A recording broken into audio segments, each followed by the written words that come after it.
Iniciamos nuevamente la segunda jornada del programa de actividades del 12º Encuentro Nacional de Investigadores del Ferrocarril en el marco del encuentro Diálogos, con una conferencia magistral dedicada al eje temático de ferrocarril y ciudad.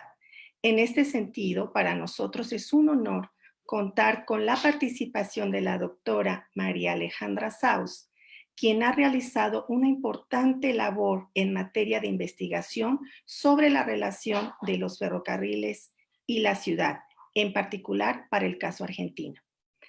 Pero para hacer la presentación de nuestra invitada, cedo la palabra al doctor Francisco Vélez Pliego, director del Instituto de Ciencias Sociales y Humanidades, Alfonso Vélez Pliego, de la UAP, quien será el moderador de esta conferencia.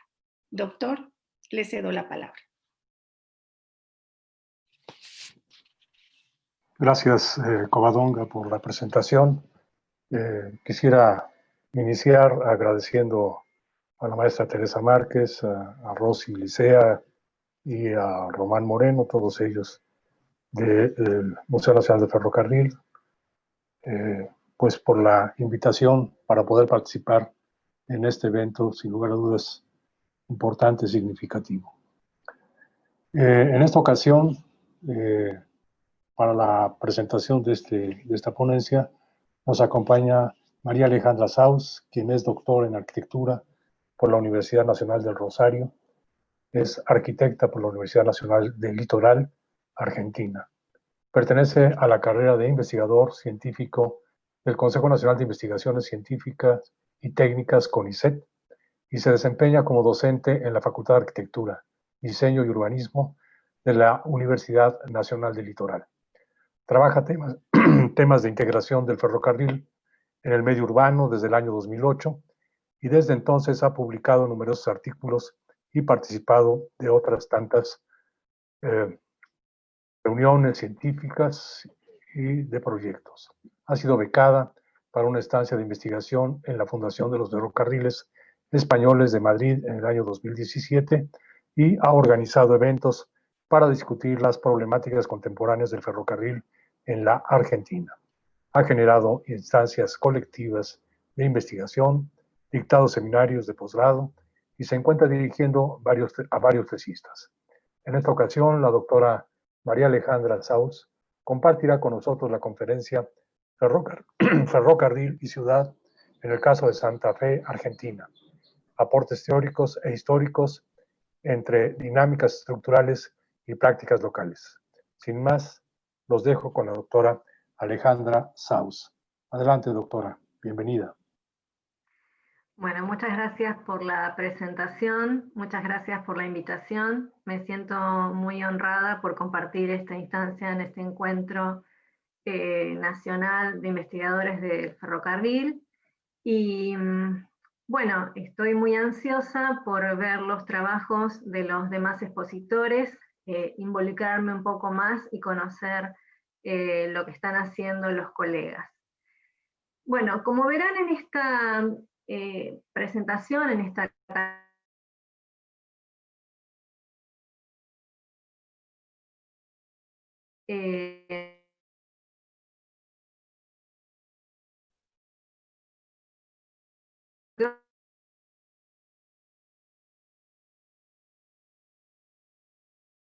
hasta nuestros días tecnológicas, con cambios en las tecnologías del transporte y en las infraestructuras de transporte, y por lo tanto generan fases, etapas, en una periodización de un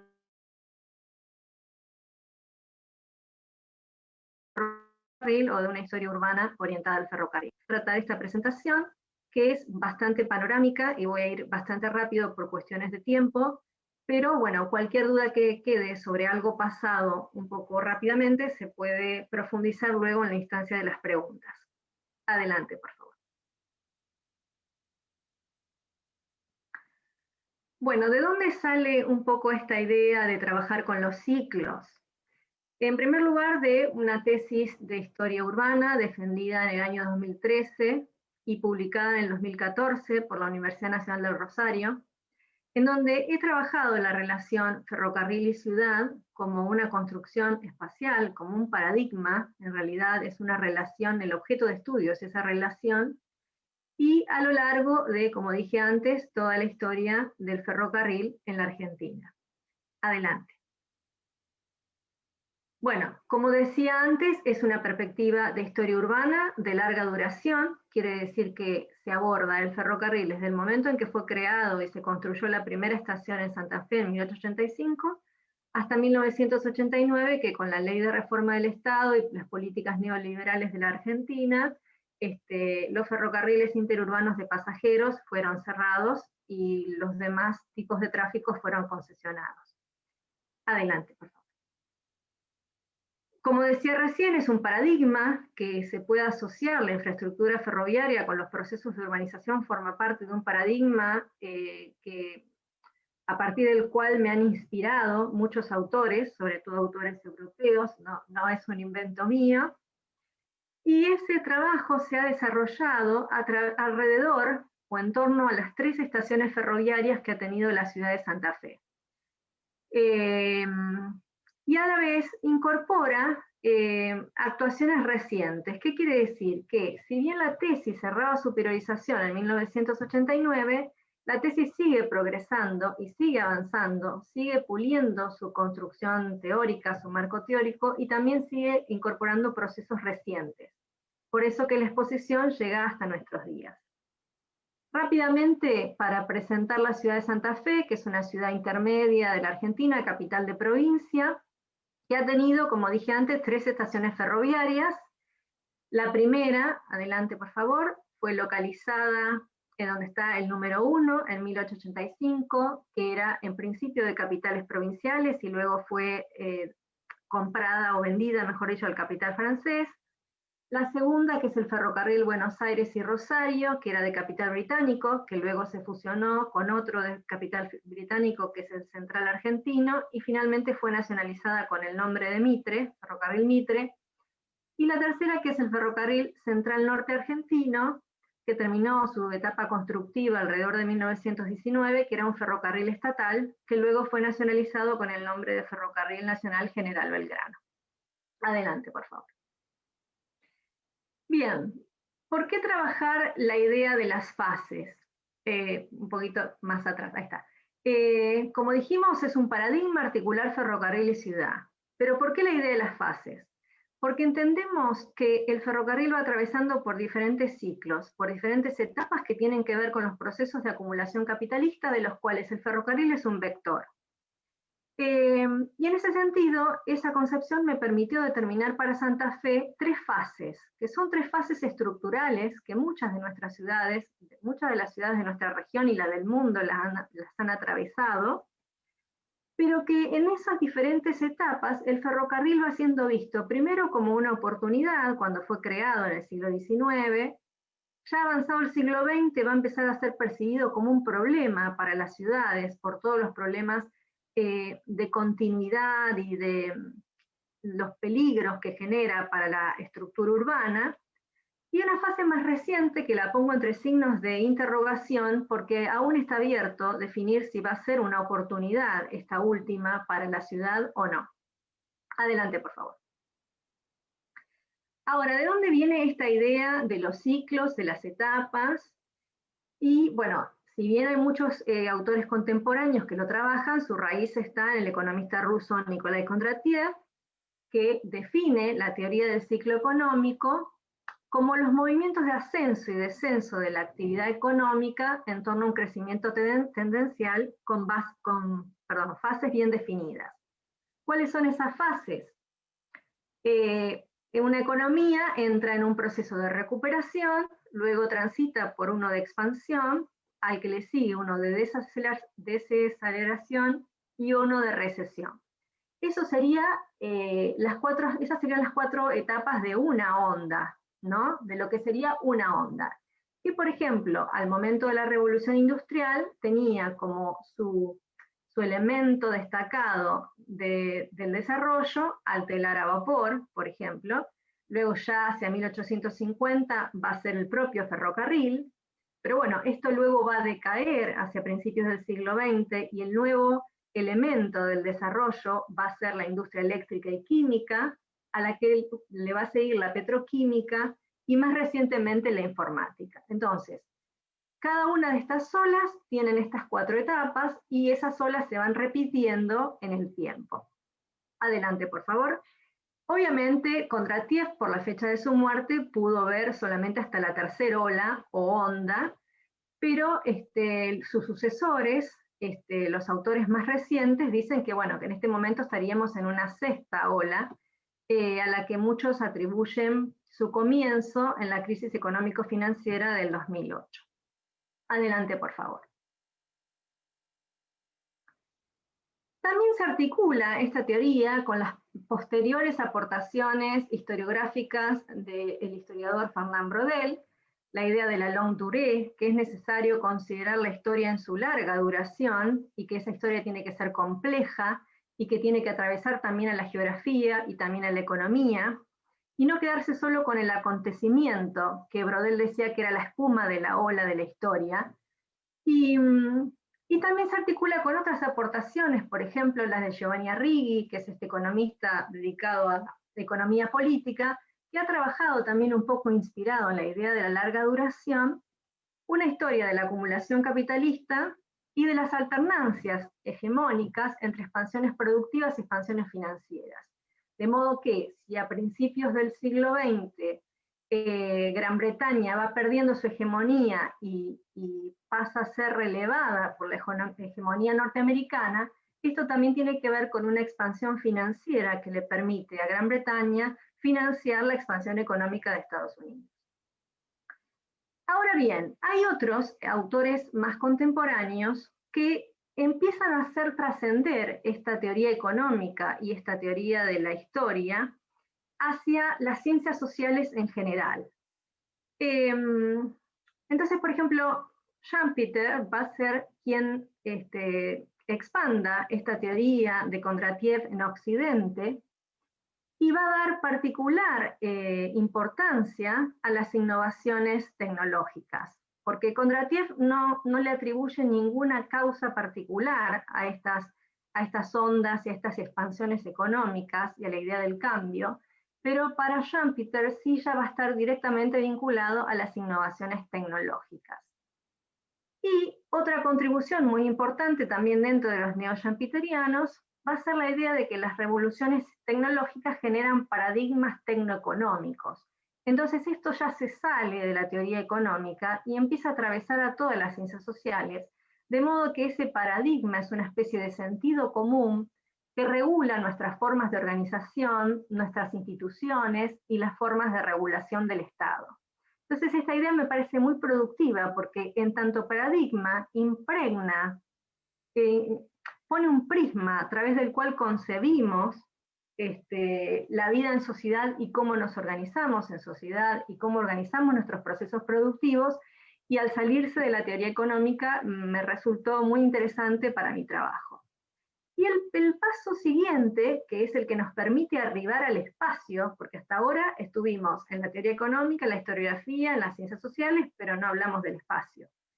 El paso siguiente que nos permite arribar al espacio es el de los geógrafos. Entonces, entre muchos de ellos, por ejemplo, Miralles Wash va a hablar de una coherencia macrogeográfica que tiene que ver con los sistemas de transporte que tiene especificidades locales. Entonces, ahí ya podemos entender cómo estas innovaciones tecnológicas generan determinadas infraestructuras de transporte y cómo estas infraestructuras de transporte modifican, alteran los territorios, las ciudades. Adelante, por favor. Bueno, otro geógrafo lo va a poner en un cuadro que me parece muy gráfico, estas ideas de que diferentes tecnologías y sistemas de transporte generan relevos. Por ejemplo, si primero vamos a tener la tracción a sangre ya va a haber hacia 1850 un relevo en los transportes terrestres que va a tener que ver con la infraestructura ferroviaria, y luego eso va a decaer hacia el siglo XX, y entonces el relevo los van a tomar las carreteras y la difusión del uso masivo del automóvil. Entonces lo plantea gráficamente de esta manera. Adelante, por favor. Ahora bien, ¿cuál es mi idea? Empezar a bajar toda esta dimensión estructural del marco teórico para empezar a bajarlo, entre comillas, hacia las dimensiones espaciales, las dimensiones del espacio urbano, que es lo que me interesa trabajar. Entonces, hay otros urbanistas, geógrafos, ingenieros, que permiten dar un paso más hacia el estudio de estas relaciones entre la infraestructura y la ciudad. Y uno de ellos es Hans Meyer, que en el libro cuya tapa se ve en la imagen, adelante por favor, va a mostrar o va a definir, no va a trabajar la infraestructura ferroviaria, él trabaja la infraestructura portuaria, pero si la consideramos como infraestructura, es muy útil también para entender la infraestructura ferroviaria. Él dice que hay en el puerto un sistema global, ¿no?, a donde el mundo converge. Y eso lo llama dominio público funcional o dominio público técnico. Pero hay también en la ciudad un sistema local que llama dominio público social. La cosa es que estos dominios están articulados y tienen una relación fluctuante en el tiempo, también asociada a la idea de los ciclos. Es decir, que si hacia fines del siglo XIX estos dominios van a estar articulados, imagínense un puerto articulado en la ciudad a través de avenidas, paseos, parques. Luego, hacia ya a principios del siglo XX, el puerto se va a ir tecnificando, los buques a vapor van a tener cada vez mayor tamaño, las actividades se van a poder poner peligrosas, riesgosas, contaminantes, y va a ser necesario cerrar, tapiar, vallar el puerto. Entonces se va a producir la segregación entre ese dominio funcional del puerto y el dominio social de la ciudad. Y determina una tercera instancia, que es a fines del siglo XX, en donde habla de la privatización, que si se quiere es cuando las infraestructuras ya entran en obsolescencia porque ya han salido o perdido su ciclo productivo, y entonces estos espacios se convierten en elementos para la renovación urbana. Vaya como ejemplo, por ejemplo, Puerto Madero en Buenos Aires, en donde un espacio que era del Estado termina siendo convertido en un barrio con, bueno, edificios corporativos y viviendas de alto estándar, ¿no? Adelante. Otro autor que nos permite dar otro pasito más es Greenlay Moreno, y que también trabaja los puertos, pero él esboza una periodización para esa relación ferrocarril y ciudad que no desarrolla. Entonces, bueno, me resultó muy estimulante poder involucrarme con eso que él no había desarrollado. Entonces él dice, adelante por favor, que hay una etapa previa de demanda en la relación ferrocarril y ciudad, y que tiene que ver con el momento en donde los gobiernos y la opinión pública en general van a sentir un gran anhelo por incorporar al ferrocarril a las ciudades como un elemento de progreso. Entonces esa etapa cero es la etapa de los proyectos fallidos, es la etapa de buscar financiamiento, de modificar las leyes, de crear nuevas leyes que permitan hacerlo, para atraer las compañías extranjeras a hacer sus inversiones, en fin. Es la etapa de las instalaciones precarias, de las estaciones de madera, que luego son sustituidas por las definitivas, ¿no? A esa etapa sigue, según su concepción, la de implantación y desarrollo, que es, bueno, ya cuando la infraestructura ferroviaria se instala en todo su esplendor, se construyen las instalaciones o las estaciones definitivas, los edificios de viajeros más decorosos, y la ciudad también se desarrolla en torno al ferrocarril, porque esto va a generar procesos de urbanización. La siguiente es la de acercamiento y crecimiento. Bueno, algunas infraestructuras ferroviarias van a resultar insuficientes, va a haber que hacer nuevas expropiaciones, se van a ir ampliando las infraestructuras y los predios ferroviarios, pero también va a ir creciendo la ciudad, la trama urbana hacia esas infraestructuras, y van a empezar a aparecer los primeros conflictos. Y esa es la etapa siguiente, que él denomina separación y aislamiento, justamente porque por los peligros que mencionaba Meyer y los problemas de incompatibilidades y discontinuidades, es necesario que estén separados estos dominios porque bueno, es muy peligroso que los ciudadanos transiten hacia las vías sin ningún tipo de protección. Entonces, de nuevo aparece la idea de que hay que separar estos espacios. Y finalmente la integración y absorción, que tiene que ver con la idea de que cuando cambian los ciclos económicos y las infraestructuras se vuelven obsoletas y caen del sistema productivo al que pertenecían, bueno, se empiezan a liberar espacios que la ciudad puede ir absorbiendo y sustituyendo por otros a través de nuevos usos. Adelante.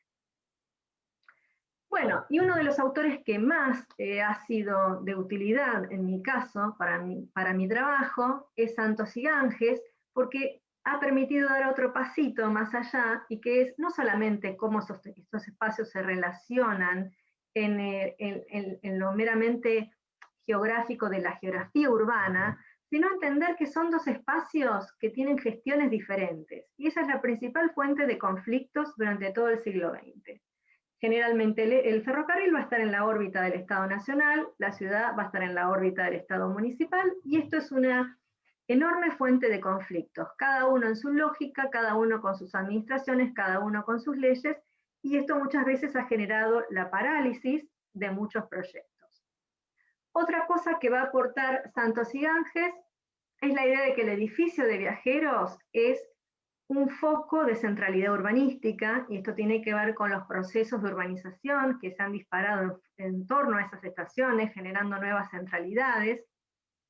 Y también es importante rescatar de este autor el conocimiento detallado de todos los elementos y componentes de la infraestructura ferroviaria, que ya empiezan no a ser la estación en general, sino a ser más caracterizados a partir de sus nombres específicos, ¿no? Bueno, la idea de que hay instalaciones técnicas como espacios de repulsión, o sea, la instalación técnica va a ser periferia, por más que esté en el centro de la ciudad va a ser periferia, va a ser un lugar que genere un valor del mercado inmobiliario más bajo, hacia el centro y hacia atrás, genera un frente y un contrafrente y una serie de problemas urbanísticos. Y las vías como elemento, como barrera urbanística en términos de accesibilidad y frontera también, por los problemas que le va a ir trayendo a las tramas urbanas y a la circulación del tráfico vehicular. Adelante. Bien, a partir de todas estas importantísimos aportes, intenté procurar los míos, o sea, qué cosa podía aportar que tenga que ver específicamente con Argentina, con nuestra región, con Santa Fe, y ahí en donde empezaron a aparecer cosas nuevas, como por ejemplo, tener en cuenta que estos procesos generales tienen circunstancias específicas que van a ser distintas en todas nuestras ciudades. Entonces, empezar a incorporar las políticas del Estado Nacional, provincial y municipal. Esto ha sido muy importante para mi tesis, no solo porque pone en evidencia los problemas competenciales entre todas esas escalas del Estado, sino porque las políticas públicas ferroviarias son las que determinan los destinos, en definitiva, del ferrocarril y de la ciudad. La idea de que la ciudad tiene una cultura previa. Esto es muy importante porque Santa Fe es una ciudad de fundación hispánica o de origen colonial que tenía 300 años de historia cuando arribaron las primeras compañías ferroviarias. Y eso hace que hubiese una cultura patricia con unas tradiciones y unas costumbres muy religiosas que también pusieron inercia a la modernización a la fuerza que generaba el ferrocarril. O sea, todos querían enriquecerse, pero bueno, había algunas cosas que eran los lugares cuidados, los lugares intocables, y esto es muy importante, creo yo, para cualquier estudio de ciudad que sea preexistente al ferrocarril.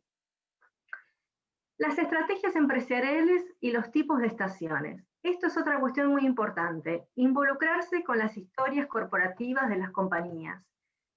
No es lo mismo una compañía británica que una compañía de capital provincial, que una compañía nacional del Estado Nacional, que sea un ferrocarril con una estación terminal, con una estación intermedia, con un tráfico de cargas mixto de pasajeros. Esto es muy importante, el alcance de las redes ferroviarias de ese ferrocarril, la importancia de esa compañía para la ciudad.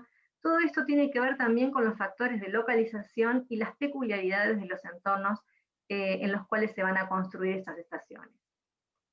Y por último, las disputas competenciales, la discontinuidad de las políticas públicas. Hay que tener en cuenta que la inestabilidad institucional de la Argentina también había sido un elemento de complejidad a la hora de tomar decisiones con respecto al ferrocarril, y los paradigmas del urbanismo, porque también generan quiebres, ¿no? ¿Cómo vamos a concebir el ferrocarril, el auto, como urbanistas? También hacen a la forma de pensar la ciudad. Bien, entonces, para ir rápidamente sobre estas tres fases que les había comentado, la primera fase es la fase en donde todo va sobre rieles. El ferrocarril es considerado un factor de progreso. Fíjense estas alegorías de las compañías. Hay un cuerno de la abundancia, hay laureles, hay una idea de gloria vinculada al ferrocarril, y también aparecen las estaciones en las tarjetas postales. O sea, ustedes saben que lo que ponemos en las tarjetas postales es lo mejor que tenemos en nuestra ciudad, y en el siglo XIX y principios del XX, esto también pasaba con las estaciones, y más específicamente con los edificios de viajeros de las estaciones. Adelante, por favor. Otra cosa que es un aporte muy importante de este trabajo es que cada uno de los procesos de urbanización es diferente en torno a cada una de las estaciones. Esta particularmente ha quedado vinculada al área central de la ciudad, generando nuevos procesos de urbanización, generando espacios muy diversos. Esa urbanización rosada es una urbanización nueva, surgida a propósito del ferrocarril. Fíjense la cuadrícula, cómo cambia: la hispánica es la amarilla, la moderna es la rosa. Hay una serie de transformaciones en torno a este ferrocarril en particular. Pero con el siguiente, ¿qué pasa? El siguiente no se instala de manera tangencial a la ciudad, se instala más en la periferia.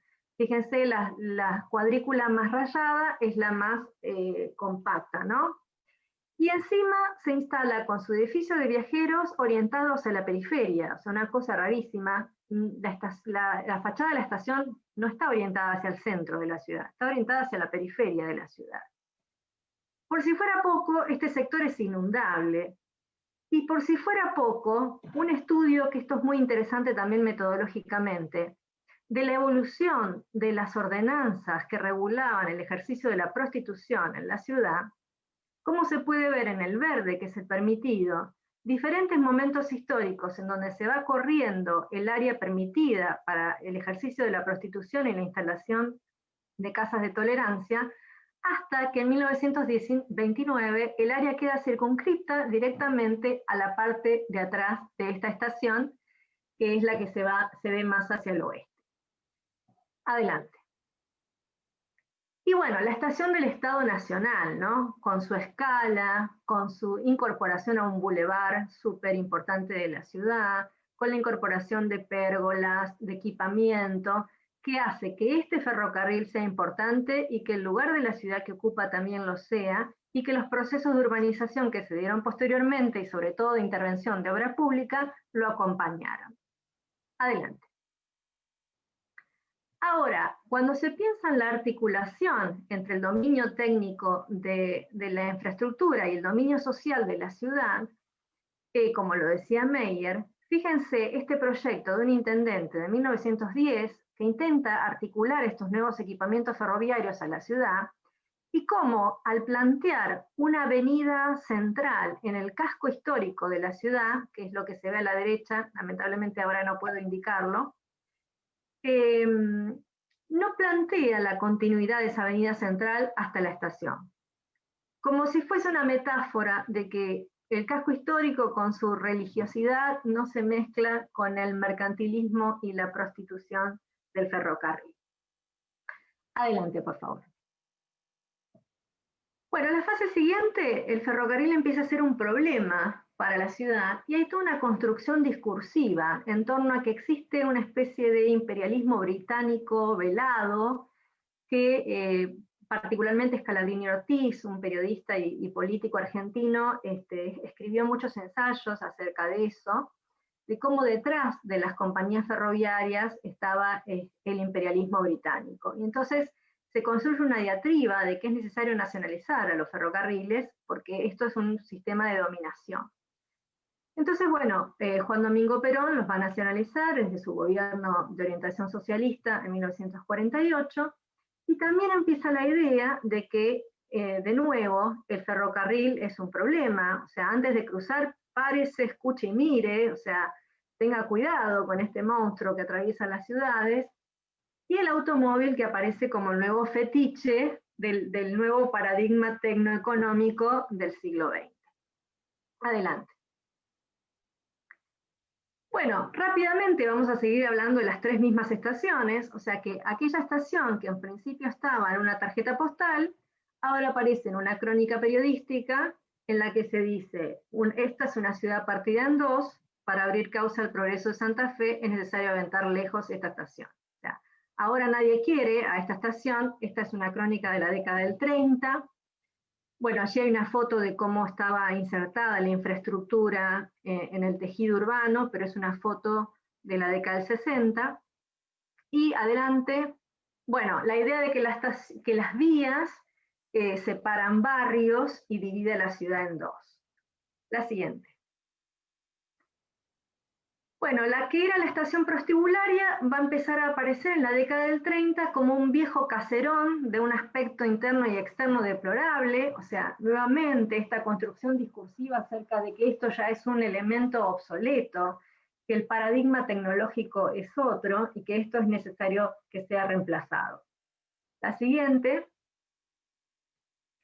La estación del Estado, que aparecía allí instalada en el bulevar, con su pérgola y su equipamiento público, ahora es un problema que se señala desde su paso a nivel, de cómo su paso a nivel de sentido norte-sur atraviesa el bulevar Galvez, lo interrumpe, lo corta, genera problemas a la circulación vehicular. Adelante. Y bueno, y entonces ante todos estos problemas de la prensa y ante toda esta idea y este sentido común que se va construyendo en la opinión pública, bueno, los urbanistas también van a tener su mirada técnica sobre estos problemas y van a ofrecer una serie de planes con alternativas para solucionarlos. Este es uno del 27, adelante. Este es uno del 44, en donde ya los enlaces y accesos empiezan a ser, que son los azules, empiezan a ser pensados directamente como avenidas para el tránsito vehicular. O sea, aquí está claro en el espacio el cambio de paradigma hacia el triunfo del automotor, digamos. Adelante. Pero lo importante es decir también es que estos planes municipales o planes no municipales, pero sí encomendados por el gobierno municipal a los especialistas, a los urbanistas y especialistas, no van a tener no van a producir ningún efecto en la práctica, van a quedar ahí sin ninguna resolución. Y en cambio, a partir de la nacionalización de los ferrocarriles en el 48, es cuando van a empezar a verse las transformaciones. ¿Por qué? Porque ahora el ferrocarril está todo en poder y en propiedad del Estado, todo lo que eran empresas en competencia, francesas, inglesas, nacionales, ahora van a estar todas en jurisdicción del Estado. Entonces lo primero que se hace es racionalizar toda esa infraestructura que era redundante, que generaba competencias y demás. Lo primero que se hace es unificar las trochas, o sea, todo lo que era trocha angosta, no sé si ustedes lo llaman trocha, es el ancho de vía, todo lo que sea trocha angosta va a ser parte de un sistema, que es el Belgrano, la trocha ancha va a ser parte de otro sistema, y empieza a especializarse la infraestructura. ¿Qué quiere decir? Que si había 3 estaciones en una ciudad, bueno, probablemente van a quedar 2, y la más periférica va a ser destinada a un uso de cargas y la más céntrica va a ser destinada a un tráfico de pasajeros, pero se va a ir racionalizando y especializando la infraestructura existente, sin que se lleven a cabo los planes. Dentro de esta infraestructura en propiedad del Estado, hay una segunda etapa, que es la que yo llamo desarrollista, en donde ya va a haber directamente una reducción de la infraestructura. Es decir, los ramales que son ineficientes van a ser cerrados, las estaciones que ya no se usan van a ser clausuradas, y en cambio se va a dedicar el gobierno provincial, más específicamente en Santa Fe, a construir las obras de infraestructura vehicular, puentes, rutas, túneles. La etapa conservadora, que tiene que ver con el gobierno militar de de los 70, bueno, ya va a operar de otra manera, directamente sustituyendo la infraestructura que pueda para otros usos. O sea, la ciudad va a ir absorbiendo esa infraestructura, la va a ir fagocitando. La etapa neoliberal, que tiene que ver con las políticas justamente neoliberales de fines del siglo XX y que van a dejar a las infraestructuras en total abandono, o sea, no se va a hacer nada con eso, va a caer en el abandono. Y la más reciente, que es la etapa que yo llamo neodesarrollista, que tiene que ver con la recuperación de los ferrocarriles de carga, que esto también es un proceso reciente, y que tiene como protagonista ya no a Gran Bretaña y sus inversiones, sino a China y sus inversiones en América Latina. Adelante. Entonces, rápidamente, la infraestructura de esta estación, que era la periférica, la prostibularia, va a quedar destinada al transporte de cargas. Lo que va a generar una particularidad en su entorno, porque si bien era un vecindario que había crecido con un perfil de residencial, empieza a ser transformado en un área productiva. Entonces se empiezan a englobar las parcelas y empiezan a aparecer no grandes industrias, pero pequeños establecimientos productivos, justamente en relación a esta designación de la estación como solamente utilizable para el tráfico de cargas. Adelante. Adelante. Bueno, entonces se ratifica la condición de que esa estación era periférica, en un sentido físico y figurado, ¿no? Bueno, luego va a haber un plan del Ministerio de Transporte que no va a ser ejecutado.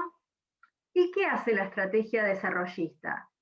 La estación, que es la que aparecía en las tarjetas postales, finalmente en esta etapa de la década del 60 va a ser demolida y, como si fuese una metáfora de sustitución de paradigmas tecnoeconómicos, va a ser construida la estación terminal de ómnibus sobre sus cimientos.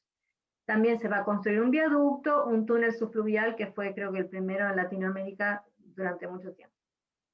Bueno, también está la injerencia del Estado municipal, que siempre maniatado en sus posibilidades, en sus capacidades de gestión y sus recursos financieros.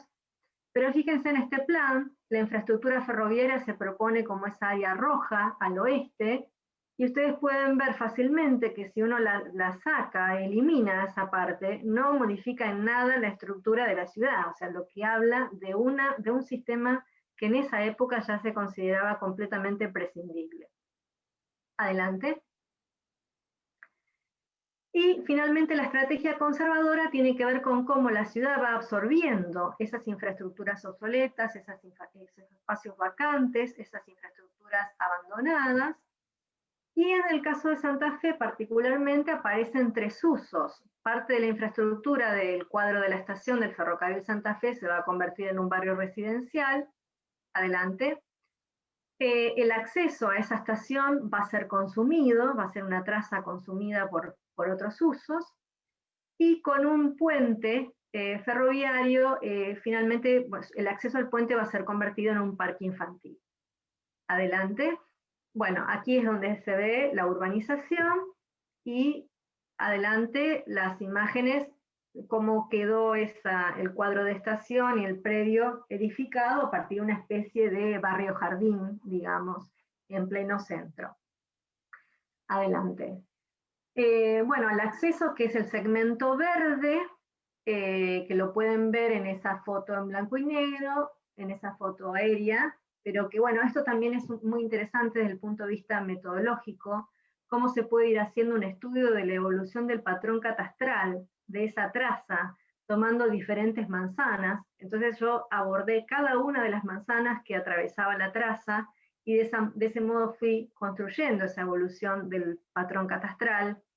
Y ustedes podrán ver cómo se mensuraron y se lotearon esos terrenos en épocas de gobiernos de facto, y también como si fuese una metáfora de sustitución de paradigmas, lo que se construye en ese acceso ferroviario es una concesionaria de autos en el primer ejemplo, una estación de servicios para el automotor en el segundo ejemplo, un shopping center en el siguiente, y un club y centro cultural en el otro. Adelante. Bueno, para la zona que está pintada, bueno, ahí está, perdón. Para la zona que está pintada de amarillo, primero se propuso una urbanización y luego termina convirtiéndose en un parque a partir de, bueno, una imposición judicial que evita la urbanización, ¿no? Adelante. Bueno, y finalmente la estrategia neoliberal, que es el abandono. O sea, se insta a los empleados a que acaten este aviso para percibir sus indemnizaciones. Aquí se puede ver a escala territorial cómo desde entonces se van reduciendo la cantidad de ramales y de redes y kilómetros de ferrocarriles en nuestro país. Y a partir de esta política, adelante, las estaciones y la infraestructura que quedaba en pie entran en total abandono, y en este estado de abandono estuvieron por mucho tiempo, hasta hace pocos años. Adelante.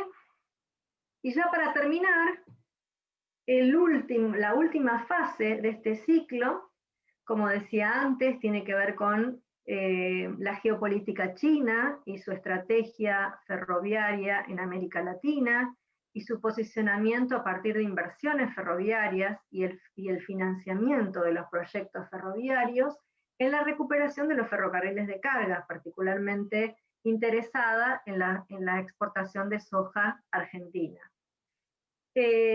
Bueno, entonces quien toma el relevo ahora parece ser China, y bueno, ahora se está recuperando el ferrocarril Belgrano, que es este que tenía cabecera en Santa Fe, que cubría todo el área norte de nuestro país, y que, adelante, a partir de un acuerdo con China de 2010, este ferrocarril se está recuperando en toda su extensión.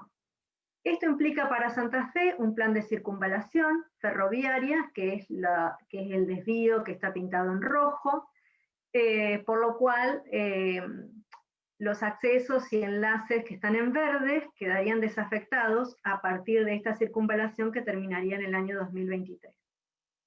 Ahora la pregunta del millón es, ¿qué va a pasar con esas trazas desafectadas, que son las azules en este caso, y con el cuadro de la estación Belgrano, para los cuales ya ha habido algunos proyectos municipales de urbanización y apertura de calles, como este que se ve aquí, que ahora ha quedado de nuevo en la nada con el cambio de gestión? Entonces, bueno, la pregunta es, ¿cuáles serán los resultados ahora? ¿Esto será una oportunidad para la ciudad o no? Algunas fotos de ese cuadro de estación, son 24 hectáreas, bastante céntricas, y bueno, del estado de situación y de mi deseo de que ese espacio y ese predio no sea consumido meramente por operaciones inmobiliarias. Y adelante, bueno, rápidamente, esa ha sido toda mi exposición. Bueno, espero que cualquier duda que tengan me pregunten, traté de ir lo más rápido posible y hacerlo lo más ágil posible, así que bueno, estoy abierta a sus preguntas.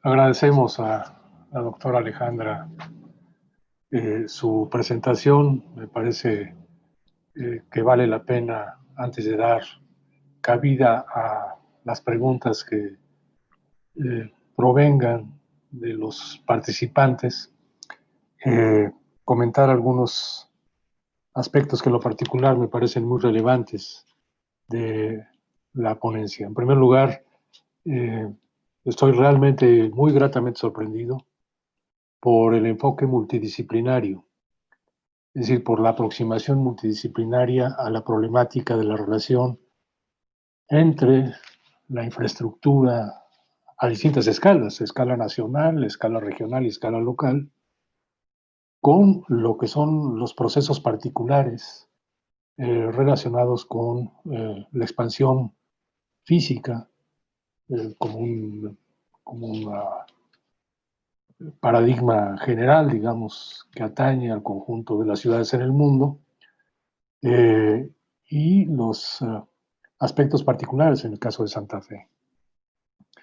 Me parece que es realmente relevante cómo en esta aproximación historiográfica, de economía política, de utilizando las herramientas de análisis propios de disciplinas como la geografía, como el urbanismo, como la sociología. Digamos, finalmente hay una construcción de una explicación que busca justamente articular esta visión de longue durée, de largo aliento, ¿no?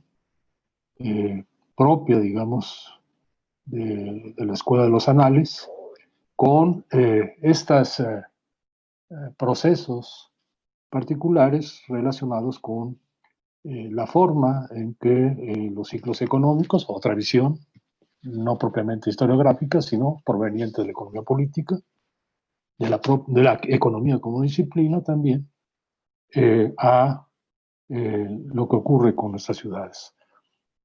Esta articulación entre producción material de la ciudad, que creo que es un elemento clave en esta visión de articular, de explicarlo, la intencionalidad, por lo que se refiere a una infraestructura de las dimensiones que tiene que ver con los ferrocarriles, con la dinámica misma de la ciudad, es decir, lo público, o a través del espacio público, y sus medios particulares de movilidad, con estas infraestructuras que tienen otras escalas, tienen otros propósitos, tienen otros destinos, otras visiones.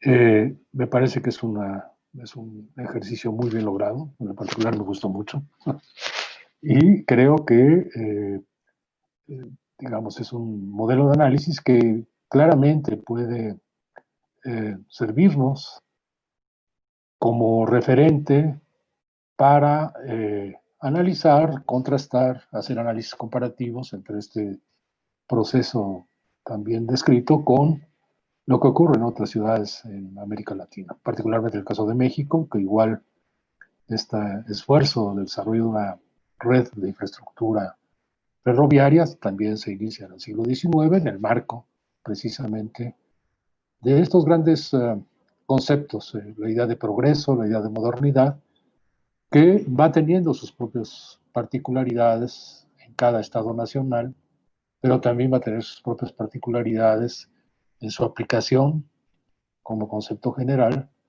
en las distintas regiones de nuestros países. De veras estoy muy, muy contento por tener la oportunidad de comentar.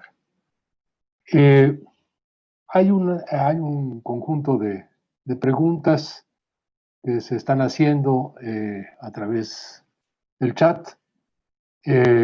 Quisiera lo que está ocurriendo como comentarios en redes sociales. Noé Ortega, por ejemplo, Hernández, saluda desde Apizaco. Apizaco es una ciudad del estado de Tlaxcala, en México, que fue justamente el impacto del ferrocarril. Ahí fue un nodo ferroviario importante, ahí fue un espacio donde existieron talleres precisamente de mantenimiento de los ferrocarriles, de los carros de ferrocarril, etcétera, etcétera. Y bueno, Apizaco está marcado precisamente por esta presencia del ferrocarril. Bueno, Guillermo Martínez Olmos también saluda y felicita la exposición. La doctora María Alejandra, de la doctora María Alejandra Saus. Bueno, felicitan también la claridad, cosa que es complicado, digo, recorrer un poco más de un siglo en un periodo de tiempo, en una exposición, digamos, circunscrita a 40 minutos, es realmente complicado. Entonces también los colegas felicitan la claridad con la cual se ha expresado la ponente. Lo mismo ocurre, María Elena Ramírez manda saludos y también felicita la exposición, la conferencia. José Antonio Ruiz Jarquín, bueno, son felicitaciones, todas en realidad, al igual que un servidor, creo que todos estamos encantados con el asunto. Bueno, Ismael Marfoud pregunta, dice, ¿no se conciben los corredores de transporte para la movilidad de la metrópoli? Refiriéndose particularmente, creo, a la última fase planteada en la exposición, lo que tiene que ver con el tema de los intereses, digamos, del gobierno chino, digamos, de incidir con propuestas tecnológicas y de inversión por lo que se refiere a los ferrocarriles. Entonces la pregunta es si en este esquema, si en esta visión, no hay proyectos que tengan que ver con la movilidad metropolitana. Beto Paz señala que es muy llamativo el tema y las coincidencias en el conjunto de las ciudades latinoamericanas, un poco lo que comentaba al principio de mi intervención, en el sentido de la pertinencia, pues, de seguir desarrollando estos análisis y efectivamente aterrizar con análisis comparativos de procesos específicos a fin de enriquecer justamente, de ir alimentando esta visión que creo que es muy importante, ¿no? Y particularmente, como aquí se señala, bueno, estos aterrizajes que tienen que ver con las distintas escalas, lo nacional, lo regional y lo local, como espacios de articulación de proyectos que están atravesados por toda esta, digamos, por las particularidades, pero también por estos grandes ciclos que tienen que ver con propiamente los procesos de acumulación de capital y su desarrollo, ¿no? Estos son hasta ahora los comentarios que tengo en el chat. Y bueno, sí me gustaría mucho concluir esta parte de mi intervención con una pregunta que me parece que es fundamental, por lo que se refiere al tema de la producción material de la ciudad y que también en esas distintas fases, seguramente en las investigaciones que estás realizando, te ha venido,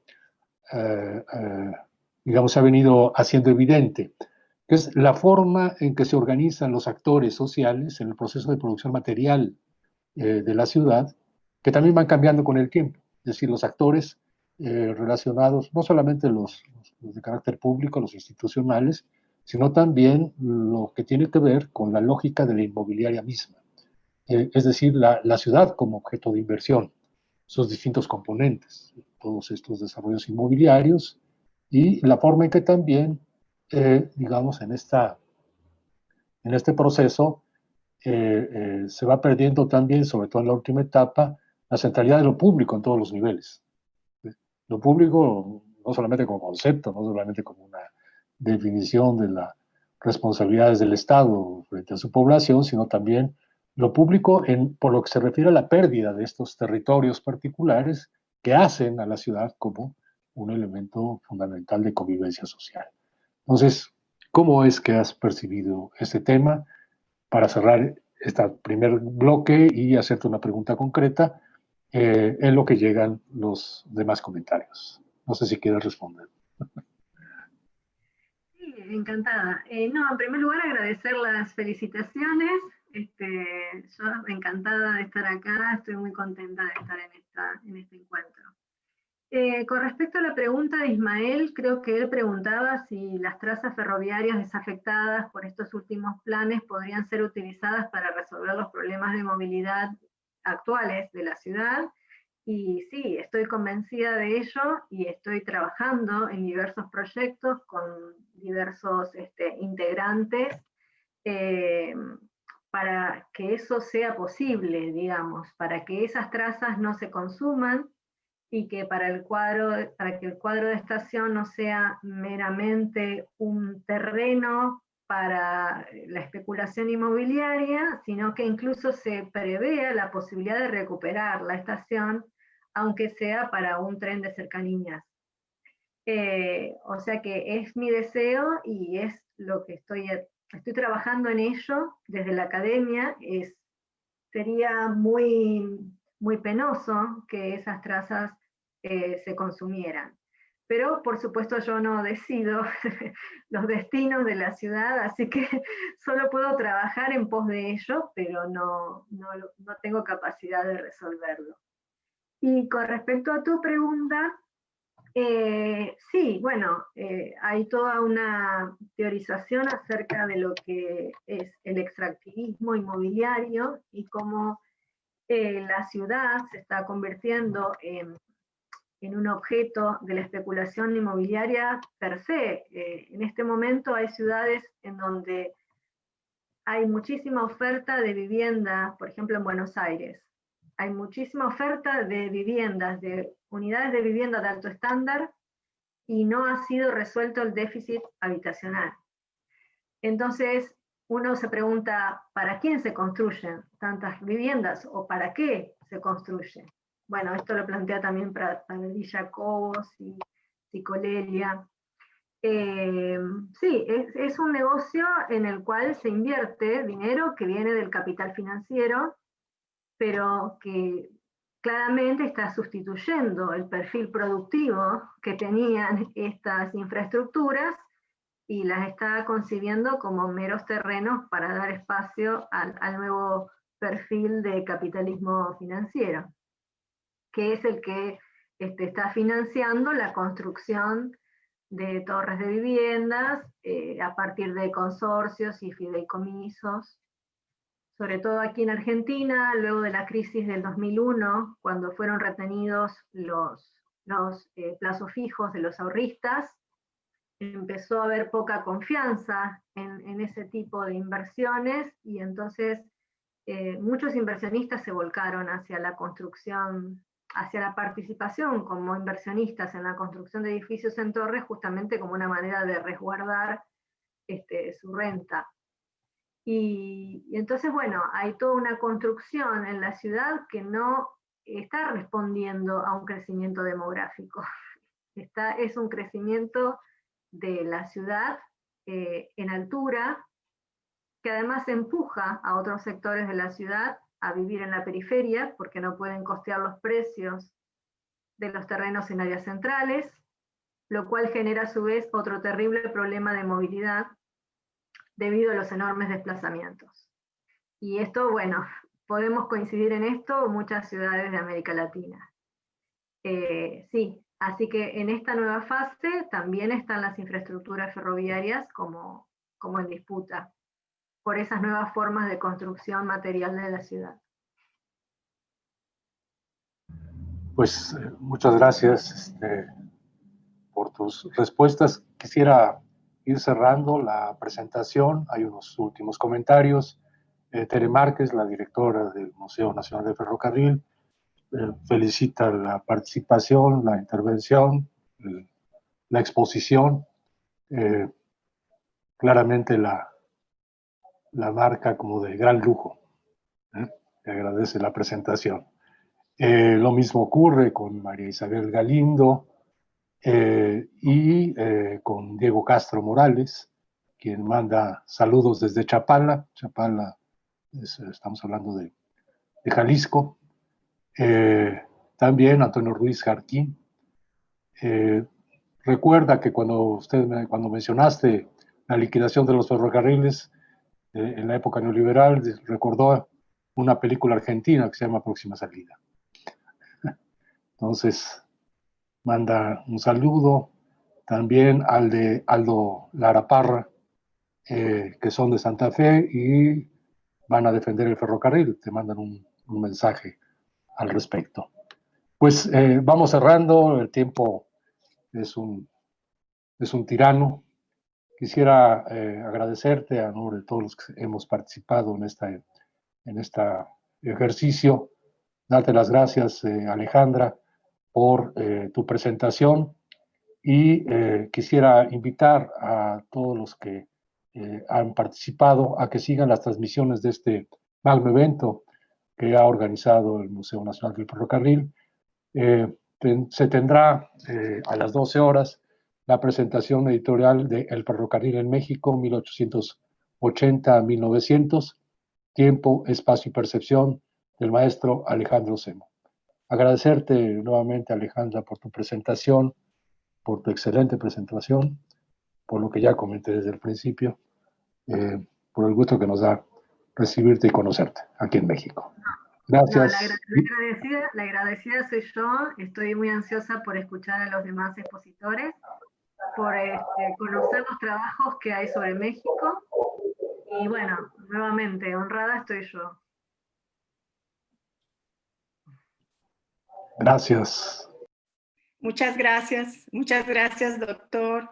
Gracias por su moderación, excelente. Gracias, doctora. Excelente e interesante su conferencia.